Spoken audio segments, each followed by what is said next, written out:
And why isn't it not just better to grow through corporate locations, and why grow through franchising?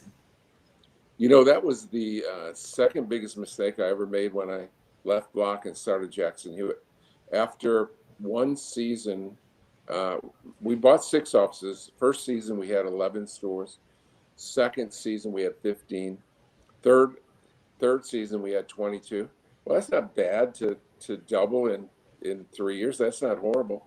But meantime, Block had 9,000 offices, 9,000 offices, 9,000. And I realized that at this rate of growth, I would be about 400 years old before we got to Block size. And so we said, well, how can we do this even better? And much of what I've done is copied H&R Block. 95% of what I've used in my career is something that I learned by watching H&R Block. It's much simpler to follow a proven system than to invent your own industry like Fred Smith did at Federal Express. Sure. So, basically you can grow a lot faster, have economies of scale, not just, through the locations you operate, but also the franchisees. Actually, yes, the franchisees pay you to work for you. Yeah. I mean, they're building up net worth, and I've created, out of the 5,000 franchisees you referred to, 800 of them became millionaires. I was going to ask you, I imagine it was in the hundreds. Yeah, That's incredible.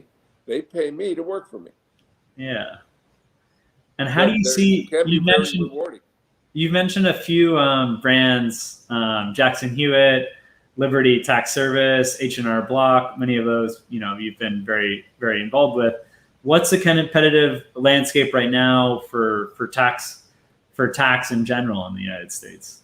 Well, tax is interesting in a couple of ways. Number one is that the big three, or the big four, including A-Tax, we have less than a 20% market share.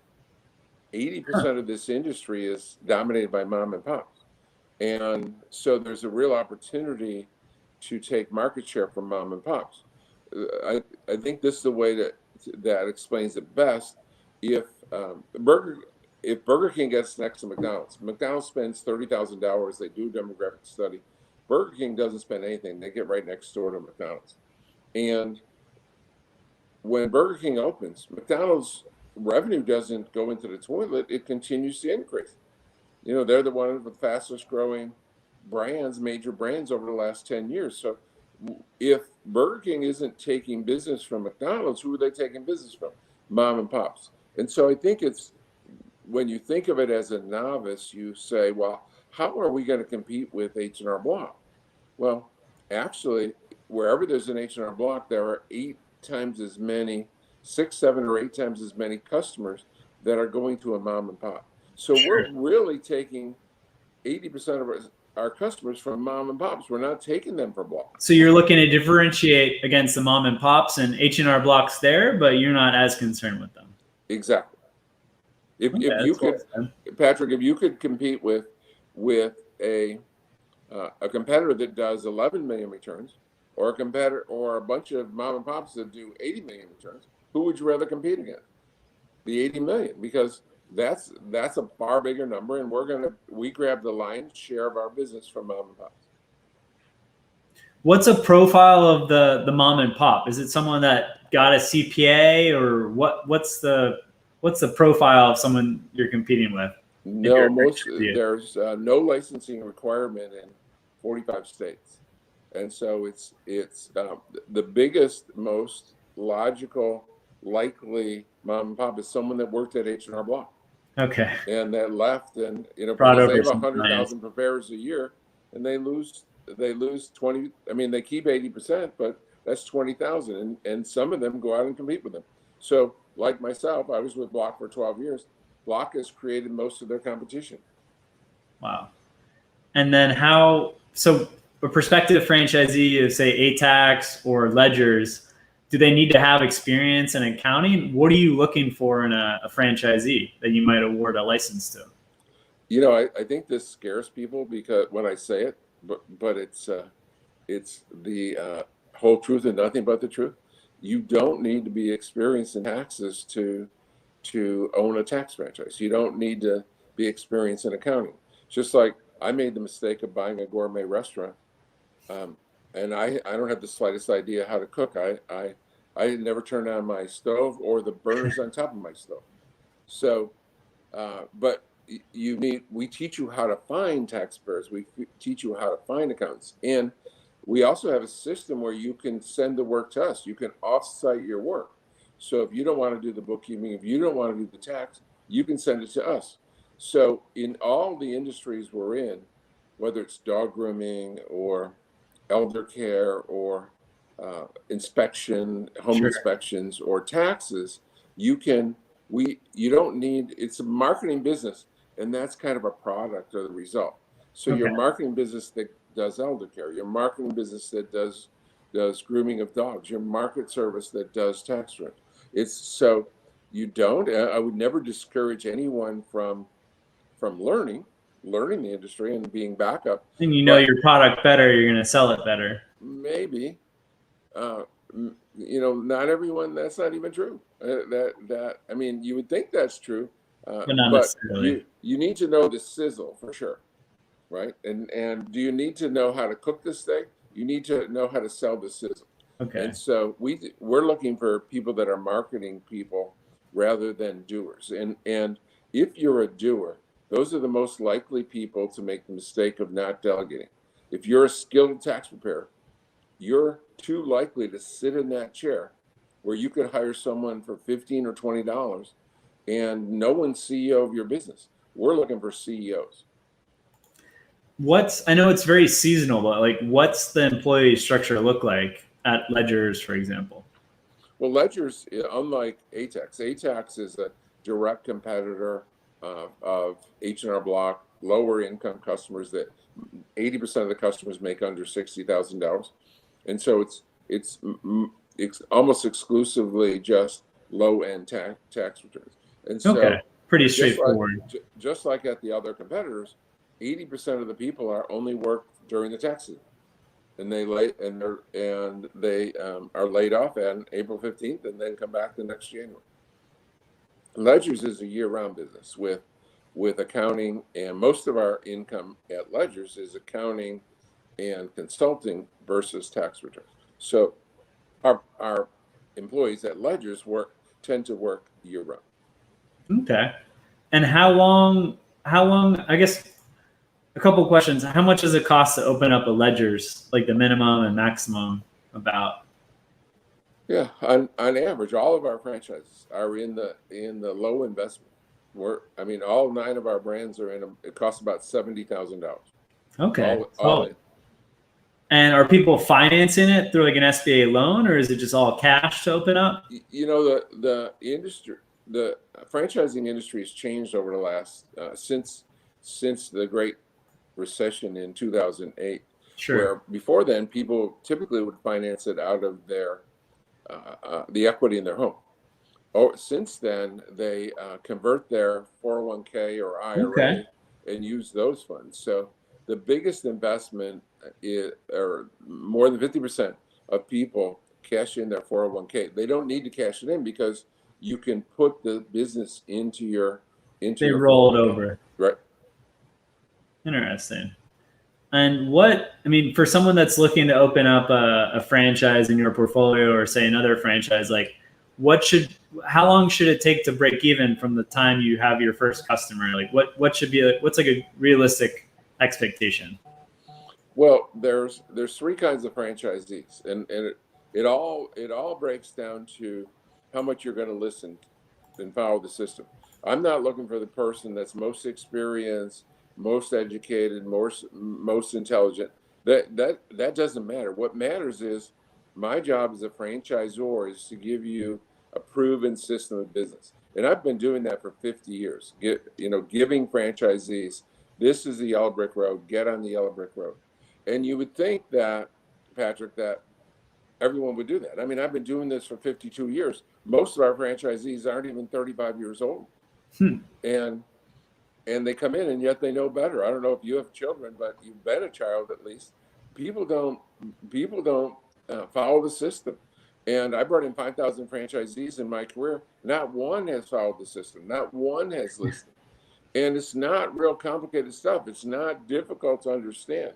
I mean, one of the things, for example, is during the 4 busy weeks where we do 2/3 of our business, expand your hours by 2 hours a day. I mean, that's not hard to figure out, right? You don't have to be a rocket science. And yet half of our franchisees won't do that. So the key is how much you're going to follow the system. The people that listen, like 98%, they're superstars. And if you grab my book, it says I've created 800 millionaires. And if you listen less than 90%, I've had 1,000 franchisees lose their money. They lost their total investment. So I've had 800 millionaires and 1,000 that lost everything. Most are in. And how does it work? Because over the last 6 years at Visa Franchise and Vetted Biz, we've had some clients that have had to either inject a lot more capital in the business or even close, which I see as like a business failure. And it's generally due to location or not following the franchisor system. But the location issues are more for food and beverage concepts and other industries that you really need. It's like, you're walking by and I'll stop for ice cream. So I imagine the tax, you don't have that issue as much. Why do these 1,000 or less than 1,000? Why are they closing doors, or why aren't they making substantial money?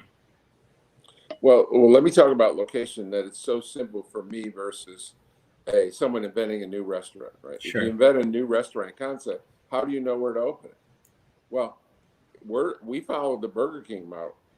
That McDonald's spends the $30,000, they find a location. Burger King just gets next door. They know if McDonald's revenue is X, their revenue is going to be Y. And on the same token, there are 9,000 H&R Block houses. Same as when I started competing with them in 1982. Okay. So if there's an H&R Block there and there's no A-tax, it's a vacancy. There's like a vacancy time, a sign, flashing vacancy sign. So we don't have to worry about ever having a bad location. We know that we can grow to be bigger than that H&R Block. So we know, and the IRS gives us the numbers of their volume.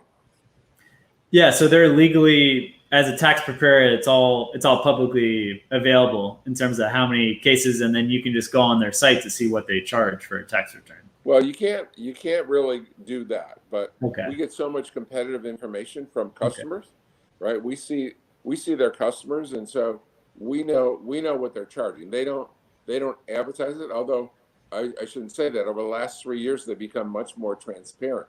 So they will give the prices out up front. They'll post it on their walls. In the old days, they didn't do that. But we know what they charge, and we know how many tax returns that they're preparing in each office. So we know what our opportunity is. And what percent of the franchisees that you've brought on, say these 5,000 locations, like what percent of the individual franchisees became multi-unit operators where they had more than just one location? Well, let me say it this way, that if I look at my career at Block and Jackson Hewitt and Liberty and now ATAX, the average franchisee has 7 locations. Wow. Okay. So almost about a third of them have just one, and the others will average 11 or 12. Okay. So with 11 or 12, you're looking at a pretty sizable workforce, and going back to your earlier point, you have to delegate. You can't be micromanaging. Exactly. You're going to have typically 7 to 10 employees per office. So they'll get to about 100 employees. Yeah. So there you are a CEO at that point. Oh, for sure. And that's why you can't be sitting at a desk doing tax return. And do these franchisees, so I imagine the 800 or so millionaires you helped create, I imagine at some point they move on to other entrepreneurial ventures. Like, are most of these people, do they then put in a full-time CEO and they're a passive owner, or are they selling the business? Could you tell us a little bit about? I mean, if I think of just those 800, they mostly are they're go-getters. They're highly successful. They have a lot of money, and then they're bored from May to December. What else do I do? So they virtually all of them go into other industries. The beauty of it now is that with loyalty brands, we have other industries for them to go into. So we've had a number of them go into first choice business brokers. Yeah. We have one of them just inked a deal last week to go into Zoom and grooming and mobile dog grooming. So something else catches their attention. We've had Pilates, we've had kickboxing, we've had eyelashes. I mean, restaurants. You name it. You can about name it. I had dinner in Raleigh 2 days ago with it's a salt franchise where you blow salt air into a room, and they bought a salt franchise. So I'd only heard about that. They bought it about a year ago, so I'd only heard about it that in the last year. But it's and I think the biggest salt franchisor in the country has like 10 locations. So we're going to bring on Rafael. I'm very excited. April 9th. I'm probably going to do that conversation in Spanish. So we'll also have it translated into English later on, or do another one in English. First choice potentially too. Could you just tell us a little bit about Ledgers and what other services they offer and on that ongoing basis outside of tax season? Yeah, I think that the reason that I like Ledgers is that it's a middle income accounting franchise. And if you think of name brands in accounting, I mean, the only national names are the final four, like Deloitte and KPMG. And there's no, and those, they typically deal with public companies and much larger. They turn away companies that have less revenue than 5 million or 10 million. So there's really no brand name in the space of 0 to 5 million of revenue. Sure. And so there is a company in France called Fiducial that has 600 locations that goes after that. Typically, I mean, when I say 0 to 5, it's mostly under 2 million of revenue. It's the mom and pop. Okay. And they have established in France brand name, and they've gone worldwide with over 1,200 locations. Are they in the States? They have 30 in the United States. Okay. And headquartered in New Jersey, and it's called Fiducial. And if you transpose that and extrapolate from their 600 in the population of France, there could be 4,000 locations in U.S. that has a brand name. And so we're after that. We're after that industry, and I'm excited about that for a couple of things. Appeal to me is number one, I don't have to compete against an H&R Block. I mean, it's tough to compete against a 800-pound gorilla with $2 billion in the bank, Fortune 500 company, and that's not. And I've done it successfully in both of my companies, Twice, yeah. Jackson Hewitt and Liberty. I've done it twice and grown faster than them, and now I'm growing faster than them in ATAX. But it's a struggle. If there's no brand name, it's a lot easier. If you're first in market, it's a lot easier. So I like it for that reason, and also I like it for the reason that unlike income tax, it's only viable in 3 countries. H&R Block is only strong in 3 companies: Canada, U.S., and Australia. But in accounting, you can go worldwide. As I said, Fiducial's in over 60 countries. So what services is it? You have bookkeeping. What else? Yeah, what is offered? Primarily, most of the business is bookkeeping and advisory services. The one thing that very few companies do, even accountants, is they don't give you advice about the future. Sure. Typically what happens is you go and drop off your information, and they will then take it and they'll keep score. They'll score it and give it back to you. Well, there's a customers need advice for the future. Sure. And yeah. Tax planning and all different types. Exactly. So those are the 2 big revenue sources, and of course tax returns. For every accounting customer, we get about 8 tax returns. Okay, that's solid. And are there any markets in the United States that you're most excited to grow Ledgers and some other brands in your portfolio? Yeah, Patrick, what I learned a long time ago, I had a clever plan, I thought, when we started Jackson Hewitt, that we were in Virginia Beach and we grow to Richmond, and then we go to Raleigh, Durham, and then we go to D.C., and then we go to Charlotte, and then Baltimore. So we would strategically, sort of like a battle plan during World War II, right? We planned it all out.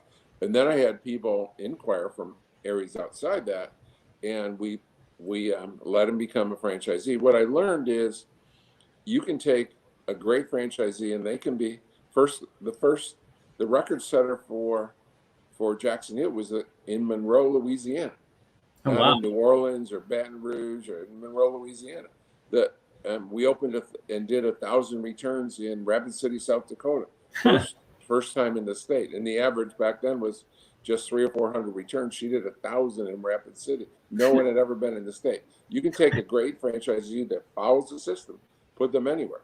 If you have the greatest territory in the United States and put one of the people that won't listen in, then it's a horrible value. So it's more about people than geography. Okay, that makes sense. So how do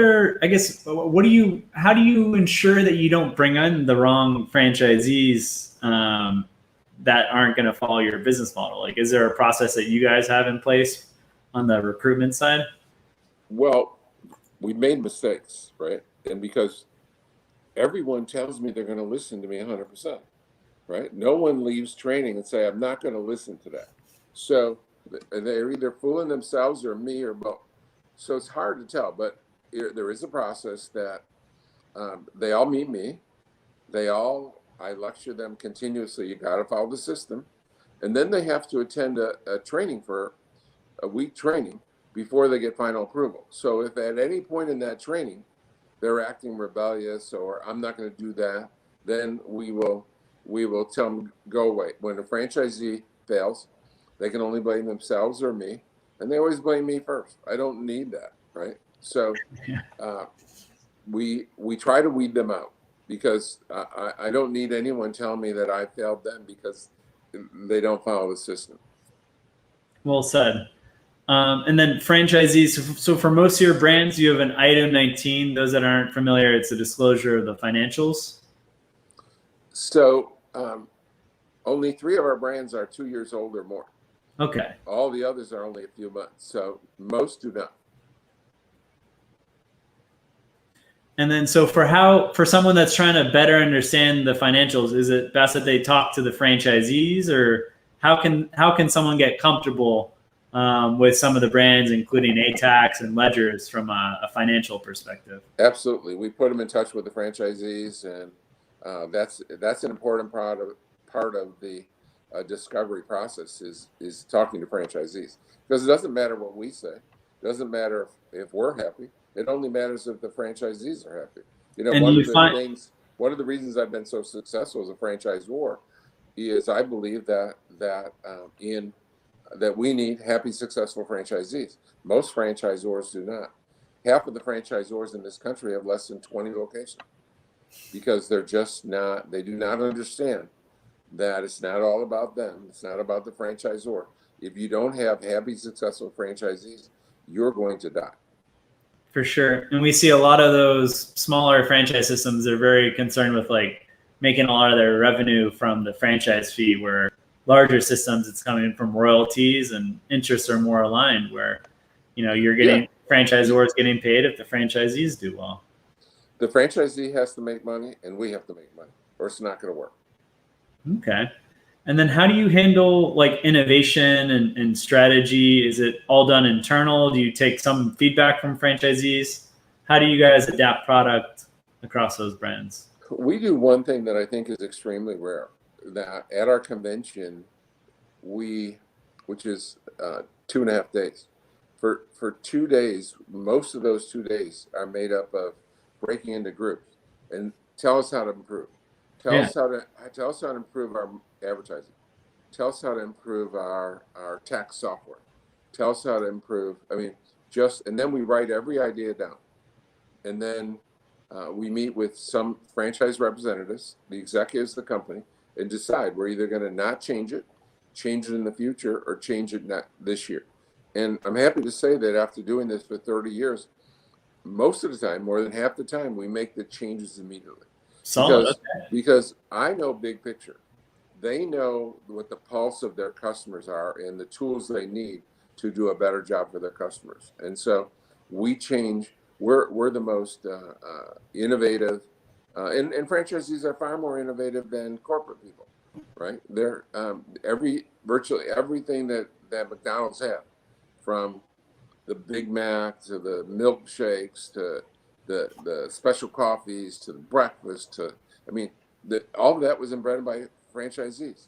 So you need to They're listen getting to your feedback daily from right. hundreds, thousands of customers. Exactly. I have millions and billions, right? I do one text in a year. I don't see the customers. I need people to listen. Even though I've been doing this 52 years, I need to listen to the people that deal with customers day in and day out.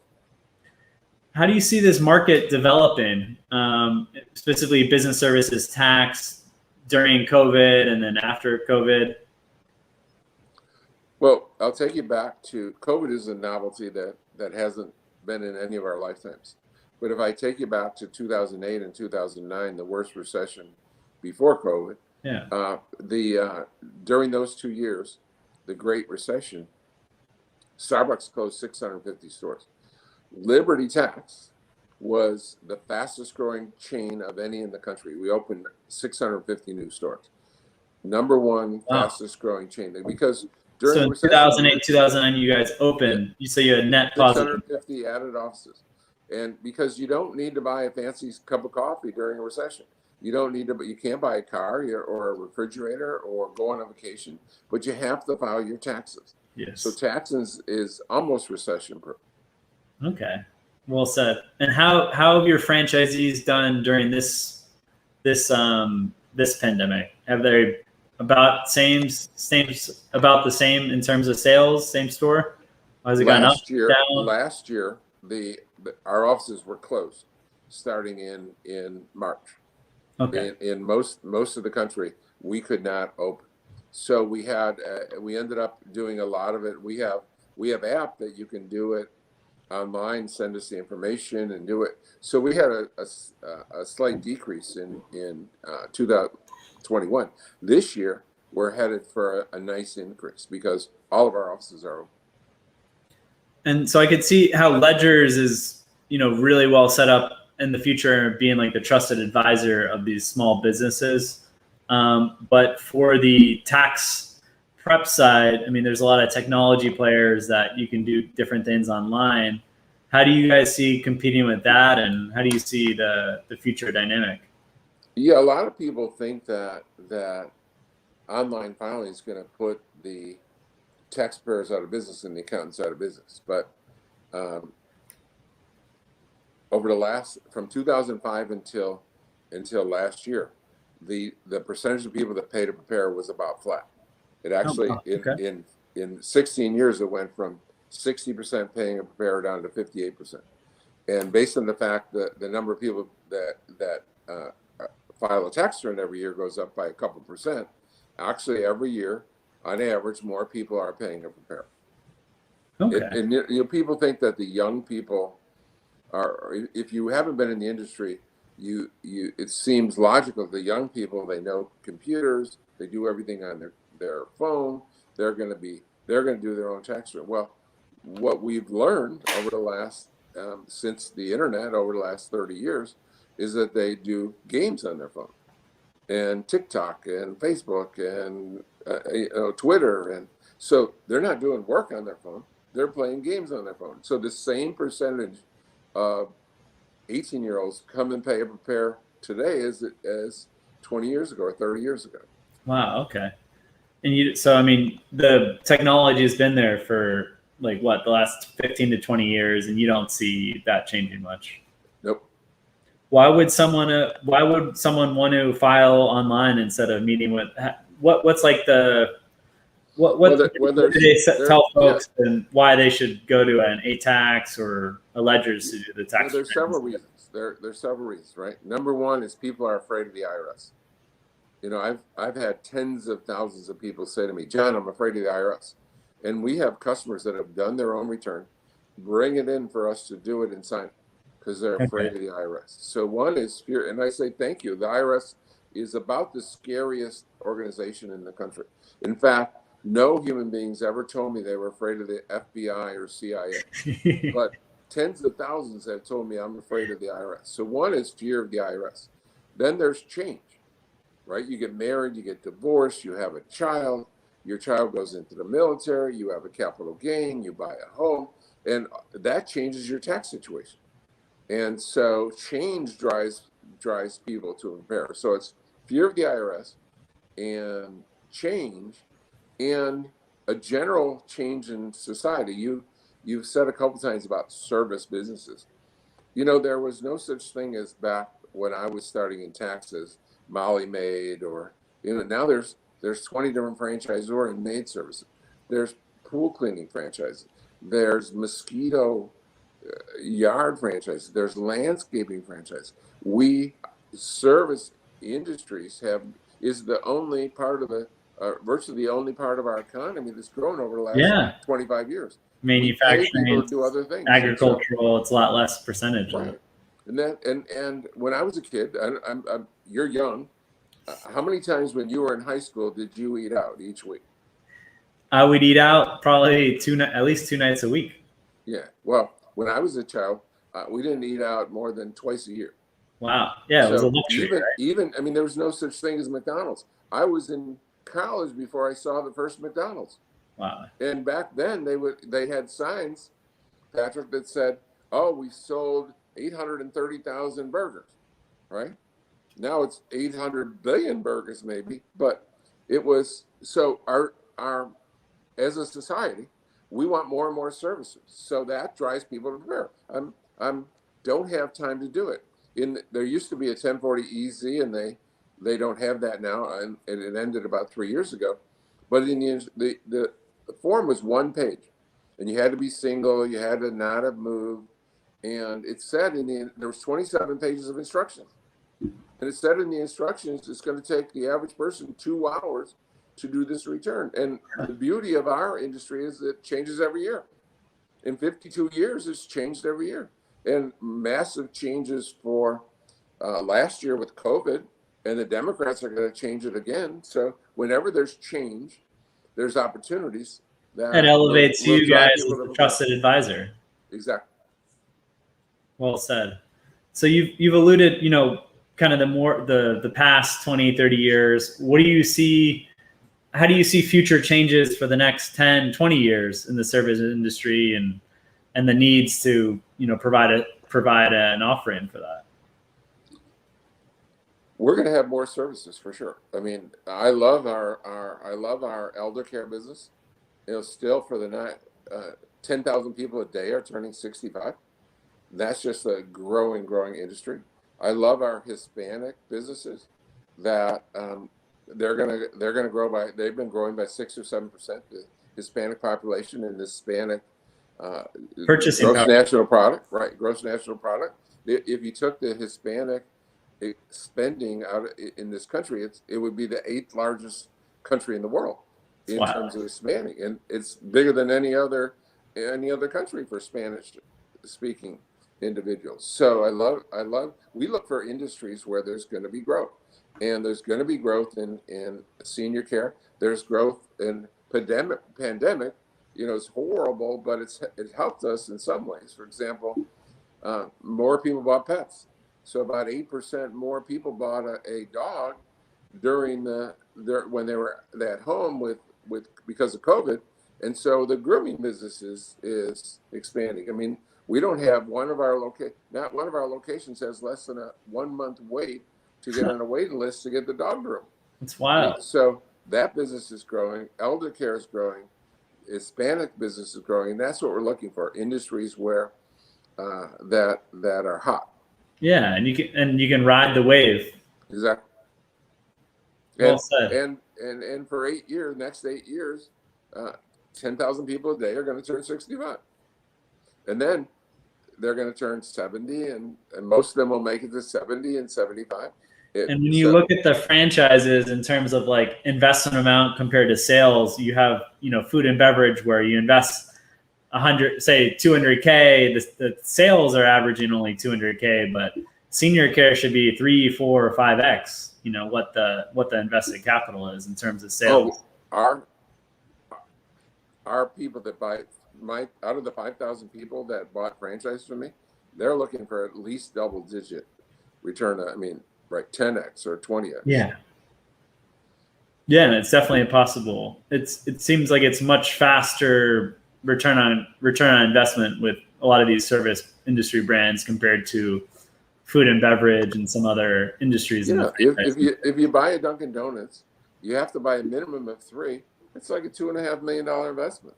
You buy a McDonald's, you have to buy multiple. It's like a $5 million investment. Exactly. Most of our brands all of the brands so far are $60,000 or $70,000.